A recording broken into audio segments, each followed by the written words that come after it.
Resident Evil 4. You've all been asking if and when I was going to get in this plat for this game, so don't you worry, the wait is finally over. Now, we have checked off RE2 and RE3's plats, but they come nowhere close to what the platinum for RE4 has to offer. RE4 contains a total of 40 trophies, and just like the previous two games, there are quite a few reoccurring trophies, like the collectible ones, and then also the combat-related ones. Now, this game takes place 6 years after the events of Raccoon City, where we return with the badass Leon Kennedy, who is placed on a mission to save the president's daughter. Leon fights his way through the waves of plaga and monstrosities that we will 100% face in the near future. Now, before the video starts, I just want to clear one small thing up before we begin. So with all of the hype around when this remake came out, I've actually already done a very casual playthrough of this back in March last year. I never went for the platinum, so although I do kind of know what I'm doing for the first playthrough, it prepares me for the tougher challenges that I knew that I was going to face in my next playthroughs. So with that all cleared up, I shall stop my waffling. Welcome to Resident Evil 4's platinum playthrough.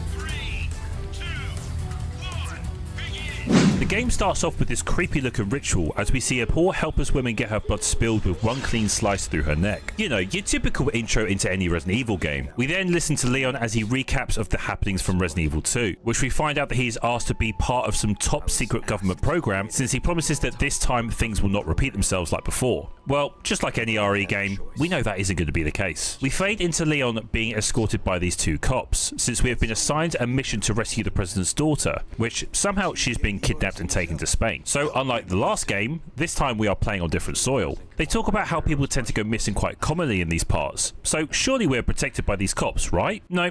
One of them is just more focused on needing to pee. Out of all the places, why would you walk deeper into the forest if you thought you heard something? Now, because of this, we're going to go find where he's ended up. We arrive at an old cabin, which the lights appear to be on, so maybe someone is home. Oh, hello there. Just casually standing there looking all creepy. He takes no notice of us as we look down to find the missing cop's bloody ID, but he then takes a swing at us, which we manage to parry and fling him against the wall.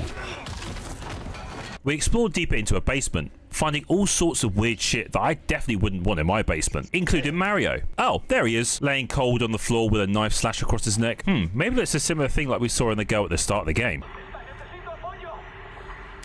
I read you. What's your situation? So much for their protection, I guess. Looks like we are on our own. Now, after being ambushed again by that guy that we somewhat killed earlier, we managed to make our escape as we receive a call from Hunnigan, who is basically our Q, like in the James Bond series. We find out that Baby Eagle, that being Ashley, is somewhere in the village as we see a picture of her tied up. So at least we kind of know where we are going. We can't stick around though, since the village people are still wanting us dead, so we make our own unique way out. I'll let myself out.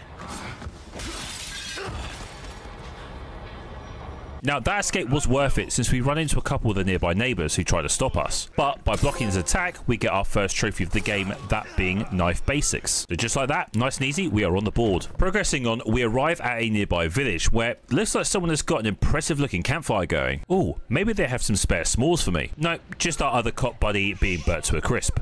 I guess these residents are kind of evil then. So in this massive area, it requires you to kill 15 enemies. So if I were you, make sure you search all the buildings for enough ammo and for this handy looking shotgun. Also, if you're preparing yourself for the harder difficulties, then perfecting your parries will help you massively in conserving your ammo. So after a few close calls, we shotgun the 15th enemy, which then triggers a bell which seems to take some sort of control over the rest of them. So I guess we can thank the person who rung it. Yeah, you know who I'm talking about. They all follow one another into the church and we start to question where they've all gone.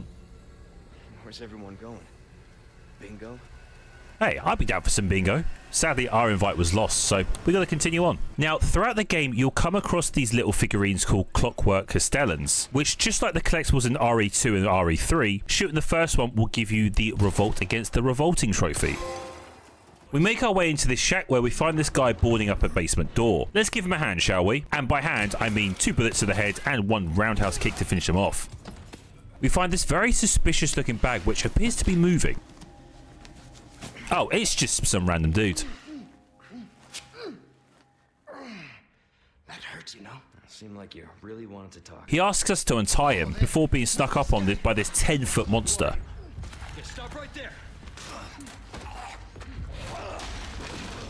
Now, let's ask the important questions. How the hell did he fit down that cellar hatch? To end things off, he decides to inject us with some creepy looking parasites. So, yeah, that's not good. With that, it fades to black and it ends chapter 1. We gain consciousness to find us chained up with the dude that we just met, this being Louis Serra. The reasonings for him being there will be explained throughout the game, so instead he focuses on finding out why Leon is there. Turns out he heard about some chatter about a certain senorita being moved to some church. So far, it seems like he's proven to be an ally. They break free of their restraints as they manage to 2v1 this dude trying to stop them from escaping.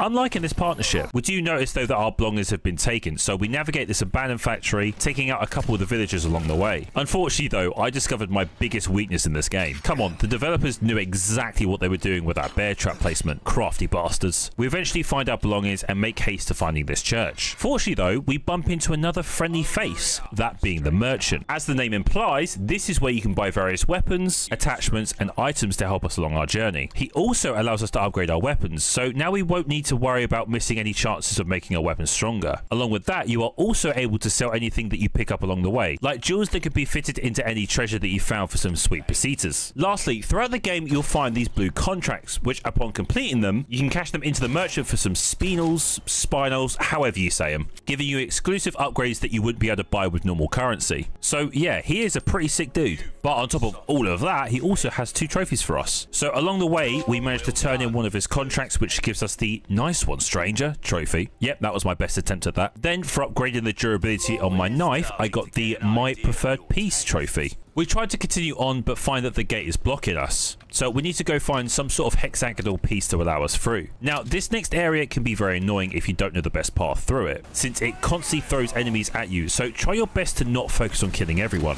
We managed to fight our way through, grabbing the piece that we needed and make our way out of this hellhole nice and cleanly the first time. Okay, maybe I lied, but hey, being on hardcore, I'm expected to die a few times, right? So we eventually make it out alive, and by using that hexagonal piece, we unlock the gate so we can now continue on. We arrive at this manor, which at first thought, it appears to be abandoned. Wait, what was that noise? Oh, what's that smell? What the fuck? We search the downstairs part and end up finding this locked cabinet, which after unlocking it, we find this mysterious crystal ball. Turns out that this unlocks the door upstairs, which it's a bit of a weird way of locking a door, right? We rummage around in the room and find this insignia key, which this will help unlock a different gate to progress on. But this time, karma caught up to us, since we managed to get interrupted by this dude again. It looks like we've got another tyrant and nemesis situation on our hands. Great. He picks us up and says that our blood has accepted the gift. That being the thing that he injected us with earlier. Luckily for us though, a familiar face manages to save us from his grasp.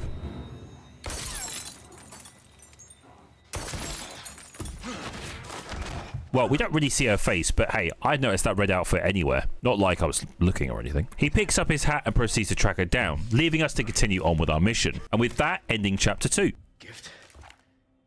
My blood? Whilst leaving the building, we hear a bear trap spring and a loud whimper as this poor old pup has gotten himself stuck. Now, if you have any sort of heart, then you would save him, which I end up doing because, you know, I'm not a monster. The cool thing is, though, he will return later on in the story. So this decision to save him is worth doing. We finally arrive at the church that Ashley is supposedly imprisoned in, but just to top things off, there is another massive gate blocking us. Why is every door and gate locked in this game? Well, guess we got to go find some sort of key to open it. Don't worry, Ashley, I'll be back in a bit. So in different areas of the game, you'll find the merchant and all of his wares, but there will also be an elevator that will take you down to a shooting range. Now, you may think this is just for practice, but it's actually a cool side minigame where each challenge requires you to use a specific weapon and to get the highest score possible. Now, there are 3 trophies tied to these, but 2 of them you'll end up getting them later on. One of them is for getting an S rank on all 12 challenges, so I suggest that you do as many of them as you can, since you can win tokens, which then can be used to collect charms, giving you added bonuses like discounts to the merchant and also bonus ammo when you craft some of that type. The good thing is, though, we can obtain another trophy here. Simply by completing any of the challenges once, this will then give you the amateur shooter trophy. Right, I think that's enough about target practice. Let's move on. So we are introduced to our first boss fight of the game, but unlike the other bosses that we will encounter, it doesn't involve any bullets being shot. The Delago will continue to pull you along, and your main way of damaging it is by throwing numerous amounts of harpoons when it surfaces. Now, I don't really know why I struggled in this fight. I just kept missing loads of harpoon throws, which led me to dying more times than I can count. This gives me some high hopes for the harder bosses later on.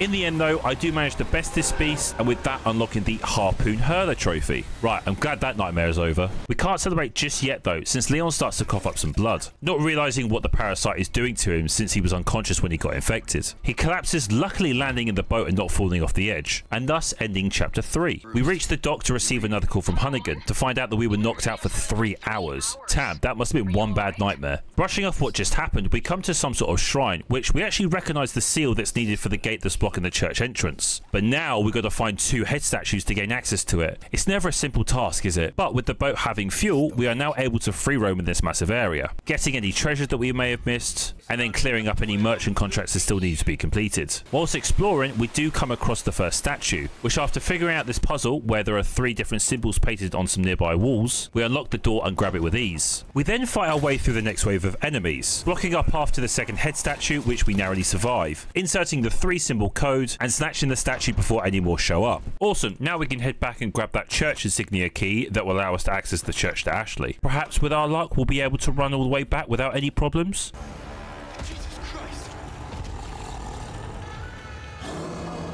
So with him being one of the earlier boss fights in the game, he isn't really all that, especially on the harder difficulties. So during the playthrough, I've been maxing out the power of my SR rifle, since it will do a lot of damage to any enemy that you'll encounter. So after doing enough damage to him, you'll end his first phase, which then you'll gain some help from a familiar pup. Remember earlier when I said to save him from that bear trap? The result in that means that he will help you with this boss fight. He'll mainly distract the ogre at times, enough for you to be able to land some good shots on him. Then as we manage to climb up onto his back, and with a few knife stabs later, we finally put him down for good.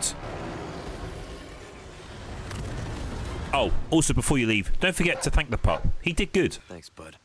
Eventually, we make our way back to the church and insert the church insignia so we can find Ashley. This time though, we actually have some luck on our side, as we do end up finding her after almost having our head bashed in, but Leon has some amazing reflexes, as you can see. Just let me go. Listen. Easy with that. He explains his reasonings for knowing who she is and why he is there, but unfortunately we don't have time to stand around and waste any time, since the Plaga have already bashed their way in and started to swarm the church. So we backtrack our way to the manor where we first saw Ada and the Big Cheese, and with the help of Ashley, we give her a quick boost to access the attic. You'll find more of these areas that you can reach with Ashley, which will contain treasures and collectibles, so make sure you don't miss them. Whilst being chased by all the Ganados, we return to the villa where this time we managed to escape with the help of Luis. Unfortunately though, as normal, we can't relax for even a second, since we've got to try and board up these doors and windows, ready to defend this place like it's Fort Knox. Now, all I'll say is this next part is a bit of a bitch, since swarms of enemies break their way into the building and all you can really do is stick around and just survive for a certain amount of time. So yeah, it's kind of similar to the village part at the start of the game, but in a much more confined space. Now, the best tips I can give for this section is make sure you have control of the stairs, since the enemies are very slow in getting towards you and it allows you more time to hit those headshots. Luis will also aggro some of the enemies too, so don't worry about getting swarmed by every single guy in there. Once you do manage to kill enough enemies, you'll spawn in one of those pighead guys, which is actually nice seeing him because he is the last person you need to kill, which will end this segment. We end his life with a quick shotgun shot to the head, which allows Ashley to find her way back to us to open the door to freedom.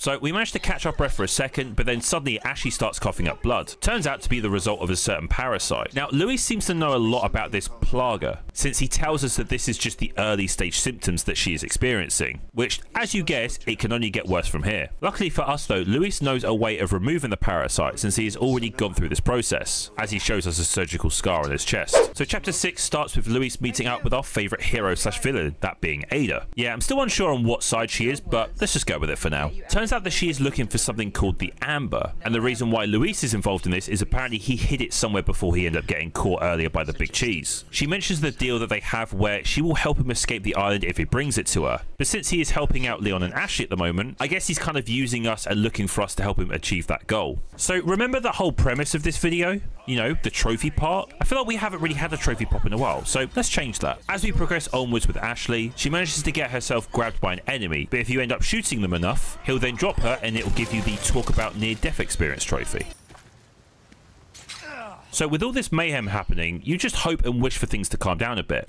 Don't be so silly. This is a Resident Evil game. Somehow we get snuck up on again. How on earth they didn't hear him 10 feet behind them beats me. So he traps us by sealing the gate behind us with his brute strength. So all we can do now is just run for our lives. Don't worry though, because he's not the fastest dude in the world. Just means we've got even more plugger to deal with. But they ain't a problem either, since there are some well-placed explosive barrels to aid us. Navigating this sketchy looking bridge, it collapses behind us, allowing us to escape him, but like most people in this game, I feel like he isn't going to give up that easily. We make a crucial stop at the merchant, since you're going to want to make sure you are fully equipped with enough ammo, heals, and upgrades that you can get. The reason for that is because we enter a barn and then get ambushed by the big cheese again. Separating us from Ashley, since we tried to fend him off with another well-placed explosive barrel, but that only makes things worse. God, I thank you for your gift. Huh. Remind me not to do that again. So this boss fight has 2 stages. The first one where he is grounded, and once you manage to do enough damage to him, he gets stunned, allowing you to hack away at the eye that's on his back. You know, because that's where an eye normally belongs. So with a few more well-timed dodges, we then put him down, but it only makes him more angrier. So now it's the start of phase 2, where he will continuously throw projectiles at you, which I had so much fun dodging, by the way. Now, if your aim is on point, then rifle shots will do the job. He does also lunge himself at you, which if you manage to dodge his attacks, your shotgun will be your best weapon to use here. Or, in my case, I hit him with a few more rifle shots and put him down for good, which pops the grilled big cheese trophy.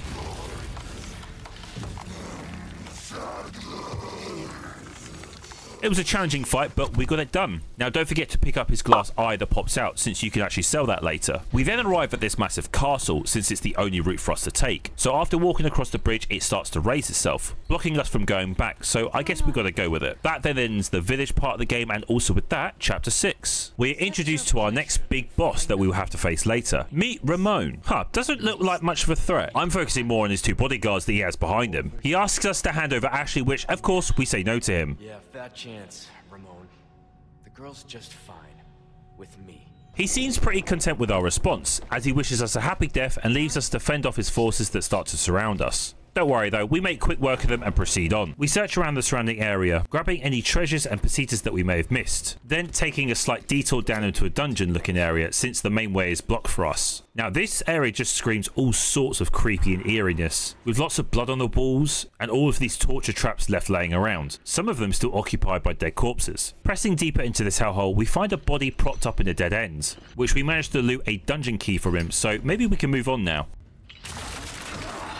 Man, they really need to install better floorboards in this place. So this is a Garrador, or in my eyes, an experiment of someone who's a massive fan of Wolverine. Yeah, I do not want to be on the other end of those claws. Now, there is a trophy tied to this enemy type, but I don't end up getting that till later, so don't worry about that. We'll come across it when we get to it. Since his eyes have been sewn shut, we have the element of surprise. So I channel my inner stealthiness and land a few precise shots to his back, exposing the parasite and killing it for good. So the next area that we run into is not a fun place to be in. First of all, you need to clear out all of the ridiculous amount of swarming enemies. In fact, there were so many of them that I was actually forced outside of the room just so I could get some more space. We clear the remaining enemies before heading on to the second part of this area. We now need the help from Ashley. We boost her up so she can reach the higher areas because it's her job to raise the 2 platforms. Now, this isn't as bad as you think, since most of the enemies are going for her. And even better, they only take a couple bullets each to kill. So we managed to protect her long enough to raise the 2 platforms, and then with that, we make our escape. We finally arrive at the courtyard where we were meant to be meeting up with Luis. All of a sudden, Ashley collapses onto Leon and has a complete attitude change.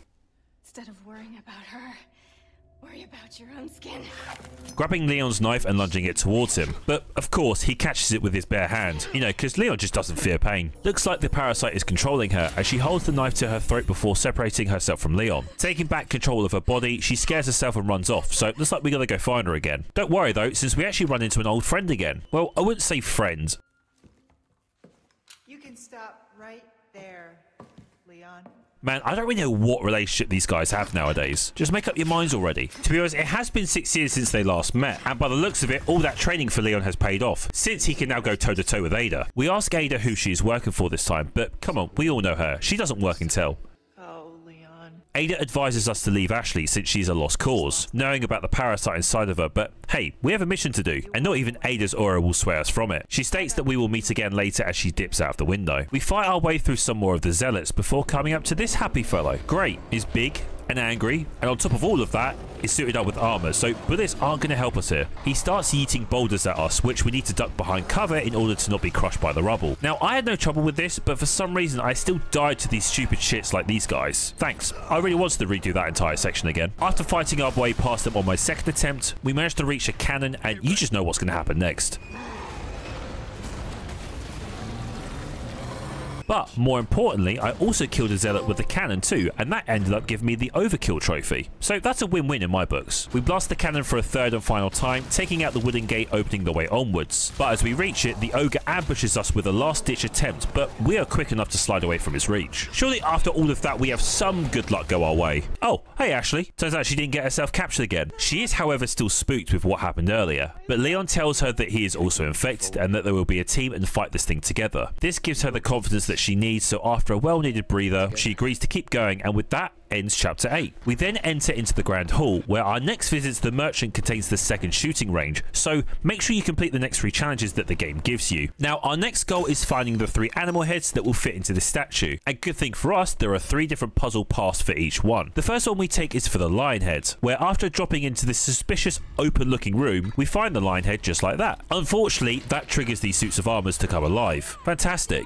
You know, last time I checked, bullets can't pierce armor like that. Luckily for us though, we can stun and expose it even more before putting them down. Ashley also helps us by dropping these lanterns, causing the knights to freeze in place, making it easier for us. Never thought I'd say this, but thanks for the help, Ashley. After killing the remaining knights, we catch Ashley as she drops down, and now we can make our way to the next head, which contains 100% less knights for us to kill. The next room involves 2 massive dinner tables with 8 different place settings. 2 of them match the 2 portraits hanging on the wall, so by both Leon and Ashley ringing the bell, sat at the correct place, this will then unlock the cage and allow us to grab the snake head. Now, before grabbing the 3rd head, I've got another trophy I can get. So at some point, you'll find an elegant crown. There are only 2 of them in the entire game, and it's the most expensive item that you can find, which you can then sell it to the merchant. So by combining 5 different colored jewels, you'll gain 100,000 pesetas and also the Astute Appraiser trophy.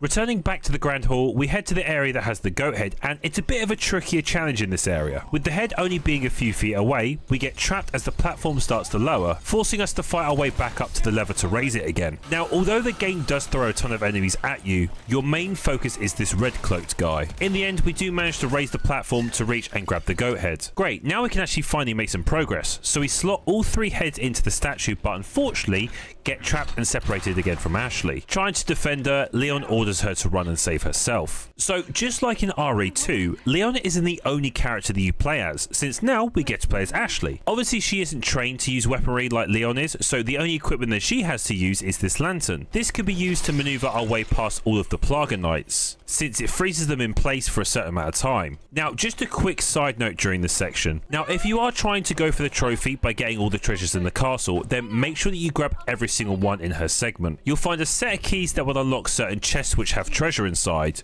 which she can only unlock. You can return here as Leon later, but those will be unattainable for him. Now, there isn't much else to her segment really, so in the end, she manages to find the key that will unlock the door for Leon to escape. Seems like this all worked out well.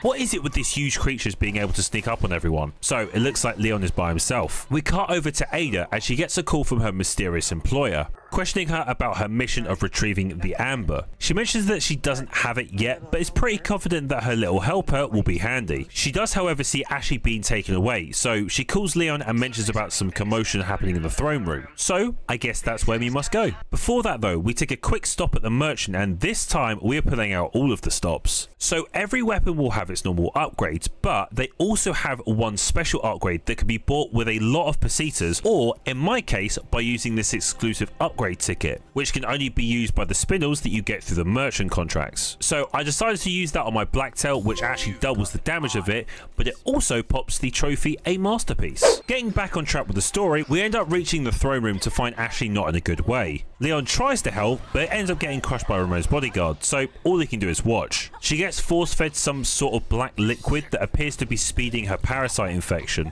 Unable to do anything, we get tossed away into this pit and to our death.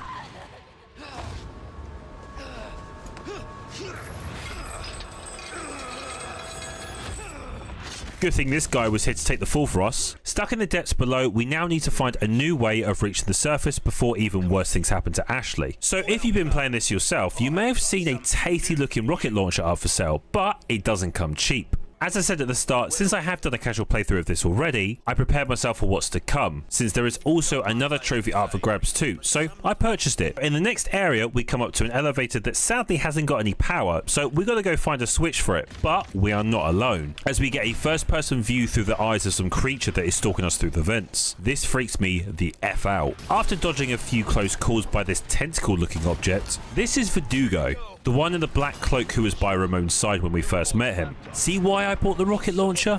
Now, at first, I was very confident with how this was going to go, but I kind of messed up. Yeah, so the rocket launcher is a one-shot kill to anything, but I didn't realize that I needed to freeze him first before exploding him. So because I wasted that shot, I decided to tactically restart this fight so that I could get the trophy that I mentioned earlier. So this time, I had better luck by my side, since I managed to freeze Verdugo, and with one RPG shot later, we explode him to pieces, and that gives us the wave goodbye right hand trophy. Now we have restored its power, we take the elevator upwards before having another vision of a cloaked figure, but this time he isn't just talking to us. Deliver to these vagrant children their salvation. As you wish. Seems like he has taken on some new apprentice and given him a mission to make sure that Ashley completes her full transformation. Don't worry, we will find out who he is later. As the elevator reaches its stop, we bump into Luis. He did good though, since he has 2 syringes that will slow the parasite progress, but not stopping it completely. We break open this grate, and after Luis insists that we go first, Such a gentleman. Leon gets grabbed by another armoured ogre, and this time we don't have a cannon to save us. But to make things even worse, there are now 2 of them. Well, I guess that kind of makes things fair, since now it's a 2-on-2 situation.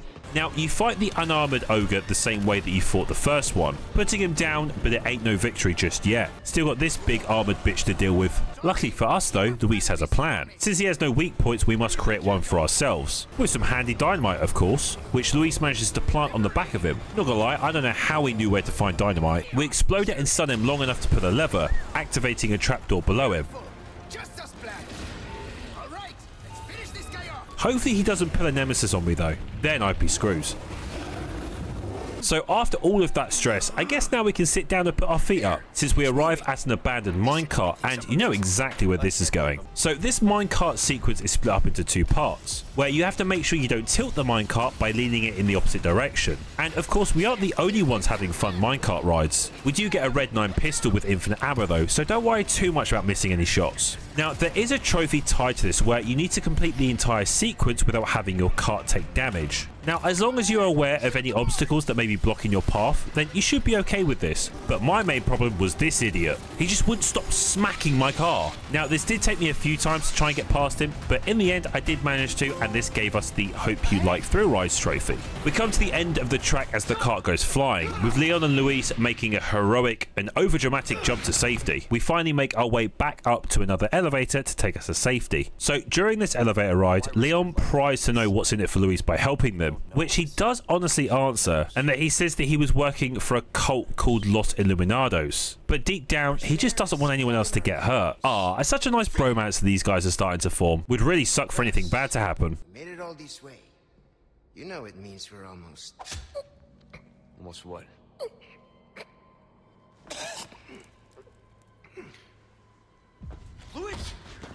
Oh, god damn it. I clearly spoke too soon. I had to say something, didn't I? So this is Major Krauser, the guy that we saw in that knife reflection earlier. But more importantly, he was Leon's previous mentor. So he was sent on his own mission to infiltrate the Los Illuminados cult and to steal the dominant species Plaga. He is also the one who kidnapped Ashley in the first place. So this whole game and the reason why we're here is because of him. As Leon stands there in shock, he takes back the amber and goes toe to toe with Leon, but unfortunately besting him since he knows how to wield a knife. So this boss encounter will for sure test your parries and your timed knife slashes, since Krauser is far too quick for your bullets. Now it's a pretty cool fight if you ask me, since all we've been doing this entire time is using our guns, so it's nice to change things up for a bit. In the end though, he does counter us and send Leon flying. But just before he can cause any major damage, luckily for us, Luis saves us with one last grasp of energy Leon rushes over to him as he sits there clinging onto life. He hands us the key to his laboratory so that we can use whatever is in there to remove the parasites. Failing to have any strength left in his body, we light his cigarette for him as he thinks about the shitty life that he has lived, and compares it to where he is now. Honestly, this was a really sad way for Luis to go. I feel like he was getting to the point where he was finally knowing who he was as a person. But now, eh? What do you think, Leon?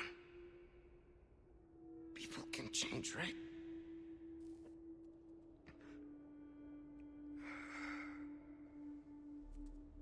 Okay, I'm making it a must that we find Krauser and get some revenge for Luis. We leave Luis and take the elevator all the way up to the surface, where we come to some sort of cart that will take us to the clock tower to begin our final chase to find Ramon and hopefully Ashley too. We reach the midway point where we now have to take an elevator up to the very top. Sorry, I should correct myself, a very slow elevator. Man, I'd rather try and scale the outside of the building than do this. So with this section there is also a trophy for getting to the very top without any zealots jumping and halting the elevator. Another easy trophy, but these bitches just would not stop jumping on the elevator. I should have attempted this during my assisted playthrough, but nonetheless, we shotgun the last few enemies and with that unlocking the capacity compliance trophy. We finally catch up to Ramon to find him handing Ashley over to Krauser, but we are too slow to do anything since he takes her away. Ashley! Now it's time to shut him up since all he does is talk, talk, talk. You talk too much. Failed! You vulgar, utterly uncivilized mongrel! Now that's how you shut someone up. Ah, finally, he shows us his true form. Although he may seem scary, he does have a very silly weakness. But before we exploit that, there is another trophy that we must get. So during the fight, as long as you have a grenade on you, by throwing it into his mouth, that will give you the you talk too much trophy. But that's not his weakness though. Turns out he doesn't like golden eggs. Good thing I held on to this then. Yeet, that's not for liking eggs, they're delicious. Now that he is dealt with, we turn our attention to Krauser, which as we make our way back down, we spot him taking a boat ride with Ashley. Looks like we've now got to find ourselves a ride. We do find one, but it's missing its keys. Ah, looks like Ada is joining us on this ride too. We take a nice Sunday drive as they reminisce about old times and look back on the past 6 years of how much the world has changed. Leon asks Ada if she has changed or if she is still using him, but come on, we all know her. Or are you just trying to use me again? What do you think? Reaching our destination, she grapples away to pursue her own mission, leaving us to carry on ours. Now we are on to the third and final location, being the island, and this place ain't no joke. Since it's the main base of the Los Iluminados, by default it's going to be heavily guarded, until we enter some sort of rundown facility as we have some luck go our way, where we find the room that Ashley has been imprisoned in. Looks like she isn't moving much, so we better get a move on. Unfortunately though, we can't break our way in, since we need to find some sort of key card to gain access. Can I just say as well, whoever designed these door puzzles needs to really rethink some of their choices, because they are a pain in the arse. So eventually we find the correct combination and head inside to find the key card that we needed. So now we can start heading back. Now you may remember these guys from RE3. Yeah, they're back, except they look way creepier and are much more lethal in this game. To top things off, they're a lot harder to kill, so our only option is to run away from them, but we will change that in a second. We then enter an incubation lab, and as you can see, there are 4 of these fuckers in here. You'll find a thermal scope in the back room, which you can only fit onto any rifle that you have. So in my case, we equipped it to my Stingray. So you'll be able to use this thermal vision to find the parasites inside the regenerators, which will kill them. Now, there is a trophy where if you line up your shot correctly, you can actually shoot 2 parasites with 1 bullet, which this will give you the 2 bugs 1 stone trophy.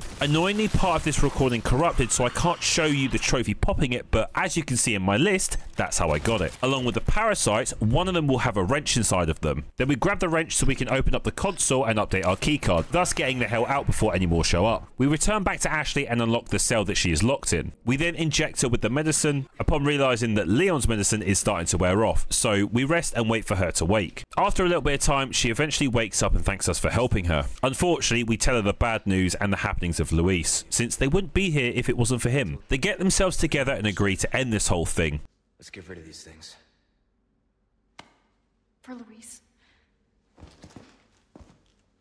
Now, if you're keeping up to date with all the shooting challenges, you'll find the merchant and another elevator, which will lead you to the final 3. So it's time for us to get some trophies that I mentioned earlier. So the first one is Trick Shot, which you'll get by shooting 5 targets with 1 shot. I got this in the 4A challenge using the Punisher out of pure luck, since I didn't even realize this was a trophy. The second trophy though is the harder one. So by this point I'd gotten 9 challenges done with an S rank. And honestly, these last 3 didn't take me long at all. Each challenge does have a certain pattern to it, making it easier to learn each one and get used to what gun you need for specific targets. Now there isn't really much else to say about them, since it's just about trial and error and you'll get it in the end. So after about 10 minutes I managed to do all 3 of them with an S rank and I got the Real Deadeye trophy. Right, that's all the shooting range content done, so we can now move on. We then come to some sort of construction site where our way is blocked by this concrete wall and we've got to smash our way through it, but don't worry, Ashley has got this and she knows her way around a wrecking ball, apparently. So it's our job now to protect Ashley, and of course more enemies show up to stop our progress, including more Plaga and a whole group of them. Luckily though, I have a flash grenade ready for them which will kill them within 1 throw. I did manage to hit at least 3 of them and this gave me the Shield Your Eyes trophy. Completely accidental, but worth it. We kill off the remaining enemies before Ashley makes a hole big enough for us to fit through, so good job Ashley. We reach the lift and take it up to a very interesting room since it's filled with all the amber samples. Turns out this is what Luis was talking about and the thing that Ada has been trying to get her hands on, hence why she was so thrilled to accompany Leon over to the island. We get interrupted by the main man behind all of this, Osmond Sadler, who controls all of the Plaga. He forces Ashley to take Leon's gun and to shoot him, but she ends up fighting the parasite and she manages to take out both of Sadler's followers, before then pointing it at Leon. She pulls the trigger, but luckily for us, the gun jams.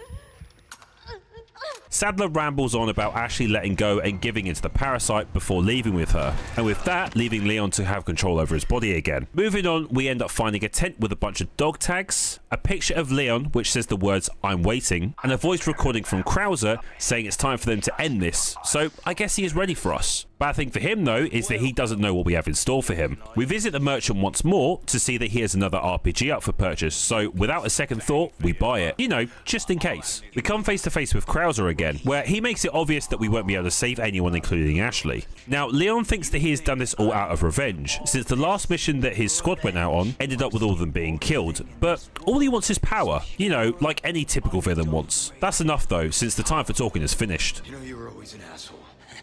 Now, this boss fight I'd say is the most unique in the game since it's split into 3 parts. The first, where we have another knife battle like the previous one, where we manage to best him easily without breaking a sweat. He then hightails it away as we have to make our way through this obstacle course made up of mines, bear traps, shit, he knows my weakness, Ready to die, Boogie. and also these small turrets that will light you up if you're not careful. Along with all of that, he also jumps out to ambush you at times, so your reactions need to be on point if you want to get through this. Now, after a few close calls from his explosive bolts, since he wasn't already too powerful, we engage in another epic knife battle, so we get our parries on point and best him for a second time. But that's not him done yet. He shows his true form as he lets the dominant Plaga parasite take over him. Are we done here, Krauser? I told you. Again. And again. Giving him this sweet-ass blade that would terrify anyone. He comes crashing in, sending us to the catacombs below. We now enter the third and final part of this fight, which it's now time for the teacher to be taught. Now, I know a lot of you are going to hate me since this is a cool boss fight, but I ended it very quickly with the RPG that I have, since this does end up one-shotting him and he gives us the trophy, "You used to be a good guy." I know, I'm sorry for making that fight a lot easier. I just couldn't resist the RPG. Don't worry though, I'm sure I'll get my karma for when I play this on professional. He lays there defeated and tells us to end it, which at first I thought Leon wasn't going to, since 9 times out of 10 it's more humiliating to leave someone like that than just to kill them. Leon does hesitate a bit while clutching the Major's knife, but he does the thing that he was trained to do as he plunges it into his heart.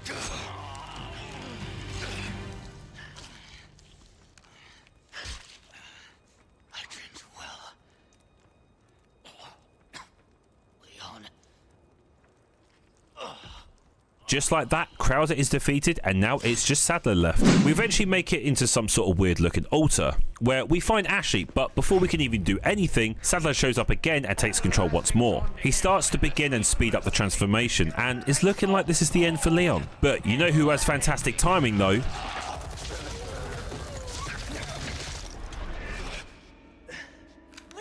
She lights up Sadler, stunning him long enough for Leon and Ashley to escape. Drained of energy, we stumble our way forward, still with Ashley in our arms, before we manage to reach a door with a familiar looking lock. Luis, you lifesaver. We have finally reached his laboratory. We lay her down and ready the machine, as it targets and starts to eliminate the parasite with some sort of radiation, eradicating it for good. It does appear to have worked, but Leon doesn't have much time left as he collapses to the ground. We awake to see Ashley up and healthy since the process worked, and she was actually able to help Leon and do the same for him before he transformed. Now we are both cured, they agree to get the hell out of there. So by this point, as you guessed, we are now on the final chapter of the game. Unlike the previous two areas, I was able to grab all the treasures on the island. So as I picked up this last gold ingot, I got the burglar trophy. You'll also encounter the last merchant in the game, so make sure you purchase any last upgrades for your weapons, since you're going to want to be kitted out for the last fight. We reach the loading docks where we find that Sadler has tied up Ada, using her as bait. Now, the amount of times that Ada has saved us, we got to return the favor. We shoot her restraints, which I don't know how that didn't break anything in her body, because that was not a soft landing. Sadler ambushes Leon, but don't worry, Ada is close by, freeing Leon and standing side by side to put this guy down for good. As you guessed, bullets only piss him off, so he begins his transformation.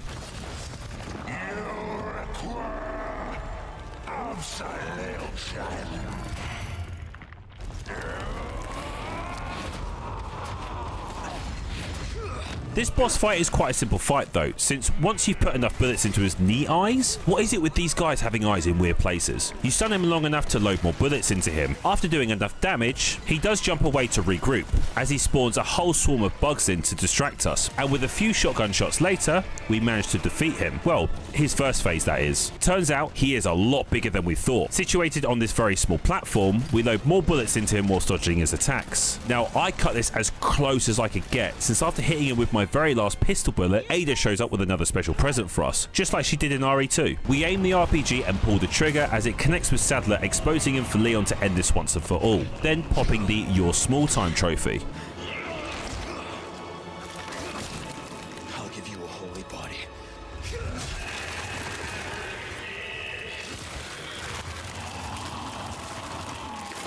Leon stretches to grab the amber sample, but Ada beats him to it, saying that she will take good care of it. So I guess we can trust her. She offers him a ride, but they agree to go their separate ways. Sorry, I had something in my throat there. She does throw us the boat key, so at least we have another way of getting off the island. Don't worry though, I'm sure they'll meet again sometime. I did, however, find and shoot the last Clockwork Castellan, so this gave me the Revolution Wind-Up trophy. We reach the boat and without any hesitation, we turn the key and begin our escape with 1 minute on the clock. So this boat escape does have a trophy for it. This meant we had to get through the entire chase without hitting anything, so we managed to dodge all of the crumbling rocks and any of the floating debris in the water as we ramp our way to freedom, popping the Smooth Escape trophy. The whole island explodes, wiping the plague of Iris from the island, and now the two of them can finally breathe. Ashley offers to put a word into her dad about making Leon her main man of security, but we've seen that Ashley can handle it herself. Well, most of the time. They ride off into the sunset to leave all of the mayhem behind. And that is the end of Resident Evil 4. Damn, that was one long game. We do get a post-game scene with Ada and her employer, where he tells her what he intends to do with the Amber, and I'm not liking how that's going, saying that he is planning billions of casualties, which Ada doesn't like either. She cuts the call off and holds a gun up to the pilot, making him change his course. See, I always knew she was a good egg, a golden egg, so to say. And with that, the game fades to black as we get the Promising Agent and Proficient Agent trophies for completing the game on standard and hardcore difficulty. And I'll also take a B ranking for all my hard work. So with the first playthrough finished, I'm currently sitting at 27 trophies out of a possible 40. So I've done pretty good so far, but as like the previous two games, we still have some more playthroughs to get through, so let's not waste any time. So upon completing the game on hardcore, this will then unlock professional difficulty, which kicks the difficulty up a notch. It disables the autosaves, which confines us to only saving at typewriters. Areas are filled with even more enemies, which would test our skills and ammo usage, and just to end things off, the health and damage of each of those enemies is increased, but it's all not bad news. So to make it easier on myself, I booted up a New Game Plus, so I had all of my weapons and upgrades to help me along the way. Now to spice things up to the max, the first time you visit the merchant in New Game Plus, you'll find another tasty looking RPG. But this one has infinite ammo. It does cost a whopping 2 million pesetas, so we're going to have to get some saving. We fought the big cheese for a second time, which allowed us to grab the final treasure in the village area, giving us the bandit trophy. Along the way, I did manage to clear up the last merchant contract that I didn't do in my first playthrough. So this time I did grab the Scratched Emerald and cashed it in, which probably popped the best named trophy ever, that being the Jack of all Trades trophy.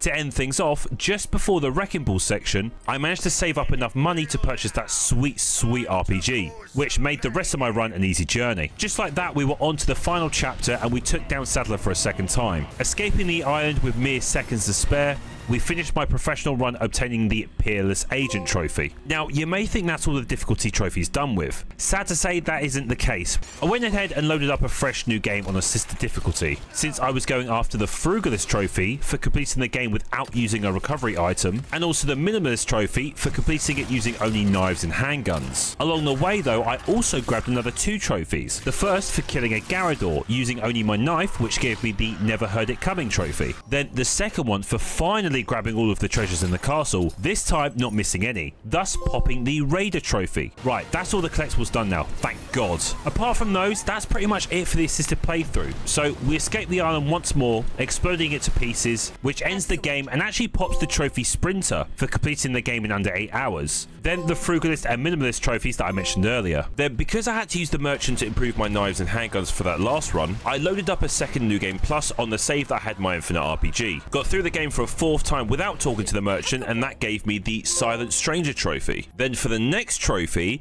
I had to get all 29 weapons in the game, and I was only missing 2. Firstly, the hand cannon, where you have to complete a professional run without using any bonus weapons. You can also get it in the mercenaries mode, where getting an S rank on all 3 areas will give you it as well. This is a much easier and time-saving method, since it's basically an arcade mode where killing lots of enemies in quick succession will give you a higher combo, and in the end gaining you more points. Then to get the second weapon I was missing, the Chicago Sweeper, you need to complete another professional run, but this time getting an A rank. So again, I loaded up a second New Game Plus where I had my Infinite RPG. Then after doing that, I had both weapons bought from the main menu. So you can just load up a new game and get to the first typewriter, which after adding both weapons into my inventory, that gave me the Gun Fanatic trophy. The game now only leaves me with 2 more trophies left, which annoyingly requires me to play the game 2 more times to finish off the platinum. This time though, I must get an S+ ranking on both standard and hardcore difficulty. And of course, the difficulties don't stack, so I won't be able to do a hardcore run and pop both trophies at the same time. So to start, I got the standard S+ first, which gave me the Mission Accomplished S+ trophy, and then to end things off, I completed my final playthrough of the platinum and got the S+ rank Investigator trophy, with that finally obtaining the platinum trophy because boredom kills me. There we go, we are all done with all 40 trophies. I would confidently say that this is my favourite RE game that I've played so far. It's unique with its open world exploration, which I love in any game by the way, but it still feels like a Resident Evil game with its puzzles, inventory management, and close quarter combat situations. Now, some of you may be thinking, Jack, what's next on the old platinum agenda? Well, I can say that I'll be moving away from the RE games just for the time being, but don't worry, I'll be back to cover Resident Evil 7 and 8 in the future. So pretty much with what comes next, I'm going to leave down to you guys. So I have a few series of games that I'm going to let you guys vote for through a post that will go up on my YouTube. So if you're watching this on the day or a few days after this uploads, make sure you check my channel and cast your vote. Lastly, make sure you do like the video since it does massively help the channel, and subscribe so that you don't miss any future platinum playthroughs. Thank you so much for watching, and I will see you in the next video.